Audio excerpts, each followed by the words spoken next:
Welcome to Voices of Power, the podcast where we dive deep into the lives of figures who've not just walked the path, but redefined it. Today we're tackling a name that has dominated headlines and ignited passions like few others.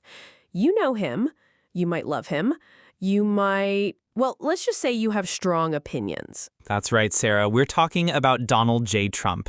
From the glittering towers of New York to the hallowed halls of the White House, his journey is a testament to ambition, resilience, and a singular connection with millions. This isn't just a story of politics. It's a saga of a man who dared to challenge the status quo, who rose, fell, and rose again, leaving an indelible mark on history. And whether you're a diehard supporter, a staunch critic, or someone who's just scratching their head wondering, how did we get here? Our goal today is to unravel the extraordinary story of Donald Trump, making it engaging and accessible for everyone. We'll cover all the major events, his rise in business, his stunning election as president, why he didn't win his second term, and his unprecedented return to the White House.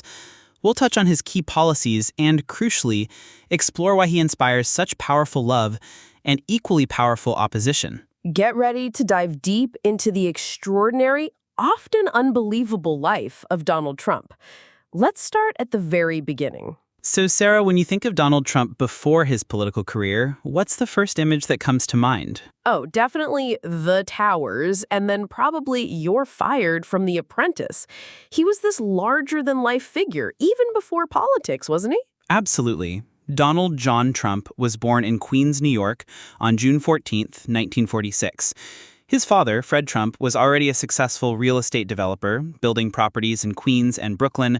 Donald, however, was destined to build on a grander, more glamorous scale. He was reportedly quite a rambunctious kid. His parents even sent him to the New York Military Academy at age 13, which he credits with instilling discipline. And then he went on to the Wharton School of Finance at the University of Pennsylvania, a top business school where he earned a degree in economics. After graduating in 1968, he joined his father's company, Elizabeth Trump and Son, which he later renamed the Trump Organization. His first big independent project was the redevelopment of the Commodore Hotel in Manhattan into the Grand Hyatt, completed in 1980.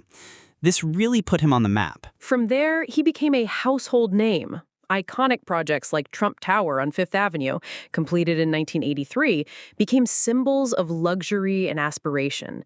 He expanded into casinos in Atlantic City, hotels, golf courses. He wasn't just a developer. He was a master of branding and self-promotion. He licensed the Trump name to various products from steaks to vodka, and even owned the Miss Universe beauty pageants for years. His expansion into entertainment peaked with the height reality TV show The Apprentice, which ran from 2004 to 2015. His catchphrase, "You're fired," became a cultural phenomenon. His early life was a masterclass in risk-taking, deal-making, and cultivating a larger-than-life persona. He faced bankruptcies, public scrutiny, and a constantly evolving media landscape. But through it all, his name became synonymous with success, luxury, and an unwavering belief in himself. This was the foundation upon which his most audacious venture would be built, the presidency. All right, Sarah, let's talk about 2015. I remember when he announced his candidacy, most people, myself included, thought it was, a publicity stunt. You were not alone, Sarah. In June 2015, descending that golden escalator in Trump Tower, Donald Trump announced his candidacy for president of the United States. Many dismissed it. They were very, very wrong.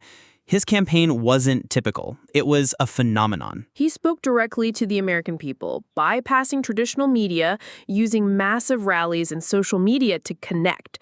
His slogan, "Make America Great Again," resonated deeply with millions who felt forgotten, unheard, and frustrated with the political establishment. He was the ultimate political outsider, a businessman, not a politician. He challenged conventions, defied expectations, and truly ignited a movement.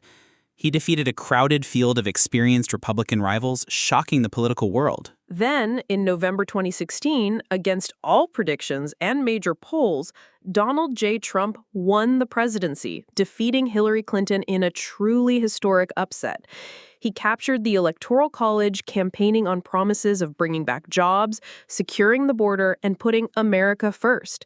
It was a victory that stunned the world and forever changed the landscape of American politics. A complete political earthquake.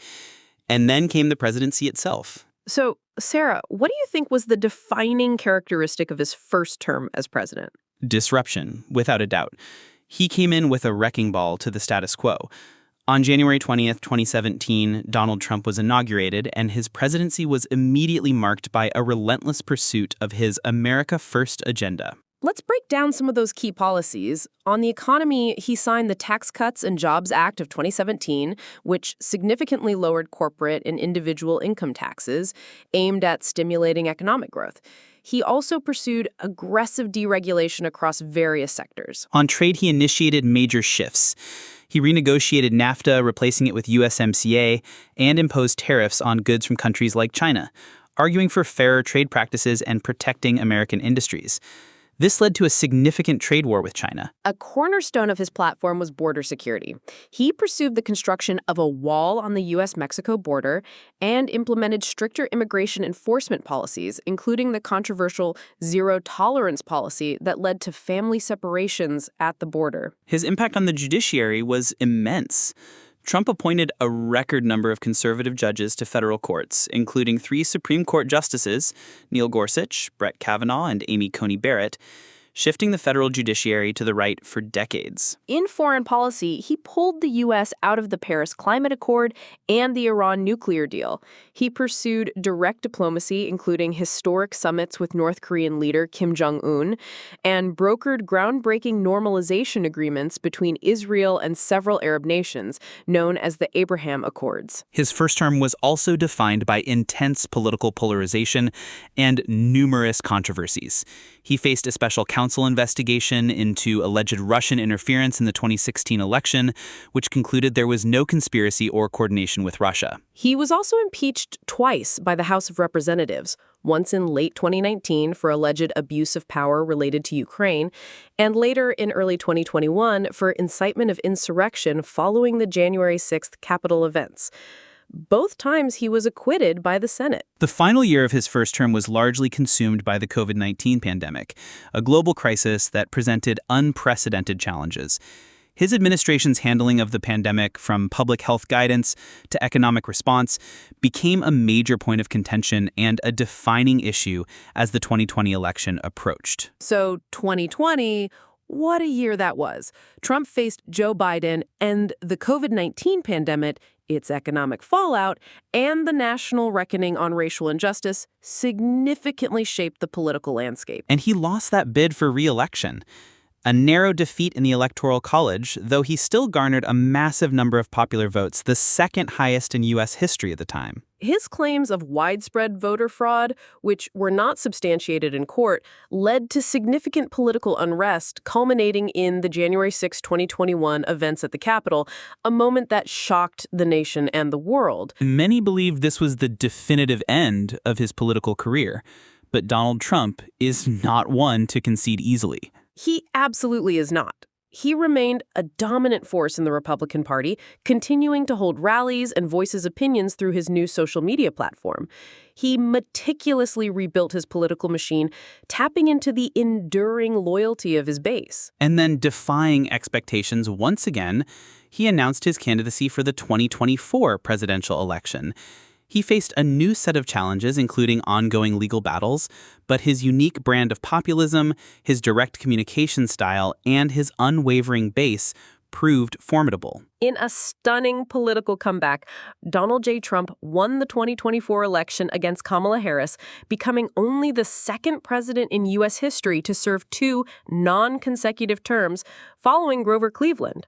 This was an unprecedented return to the White House. Think about that for a second. It's a testament to his unmatched political tenacity and his ability to resonate with a significant portion of the American electorate, regardless of the controversies. All right, Sarah, this is where it gets really interesting. Few public figures elicit such strong, passionate responses as Donald Trump. He's arguably the most polarizing figure of our time. Why do you think that is? It's a combination of factors, Mark. Let's start with why people love him. For millions, Trump is a refreshing disruptor, someone who speaks his mind, challenges political correctness, and isn't afraid to take on the swamp of Washington, D.C. They see him as an anti-establishment voice.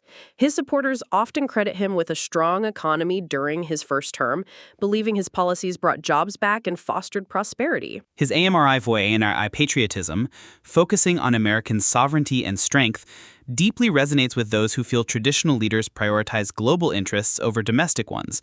His unfiltered style makes him feel authentic and relatable to his supporters, who appreciate his refusal to conform to conventional political discourse. And for many, he's seen as a champion for the working class and those in rural areas who felt overlooked by previous administrations. Now, on the flip side, why do people hate him, or at least vehemently oppose him? Critics argue his language often fuels division, intolerance, and nativism, impacting social cohesion and decorum in public